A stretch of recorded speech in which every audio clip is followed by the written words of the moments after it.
APC JEE last year question paper আমাৰ mensuration part 2 পৰা এটা question আহিছিল যত আমাক খুদিছিল find the area of the right angle triangle whose hypotenuse is 10 cm and base is 8 cm আমাক কি কৈছে এটা right angle triangle দিয়া আছে right angle এটা triangle দিয়া আছে আৰু এই right angle triangle টো আমাৰ area দিয়া বলিছে এটি এৰিয়াৰ ফৰ্মুলাটো কি জানো half into base into height যেটো right angle triangle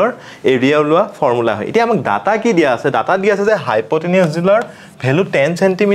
আৰু বেস টোৰ ভ্যালু কিমান হয় 8 cm এতিয়া আমি এই হাইট টো উলিয়াব লাগিব h ৰ ভ্যালু উলিয়াব লাগিব এট ৰাইট এঙ্গল ট্ৰায়াঙ্গল যেতিয়া হয় আমি জানো যে ইয়াত পাইথাগোৰাছৰ থিওৰি এপ্লাই হয় পাইথাগোৰাছৰ থিওৰি এপ্লাই হয় যত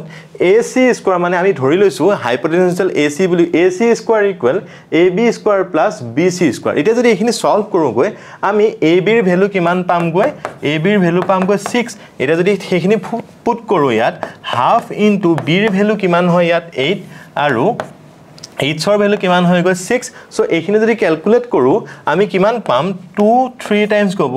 8 * 3 কৰিলে আমি কিমান পাম গৈ 24 স্কয়াৰ সেন্টিমিটাৰ থ্যাংক ইউ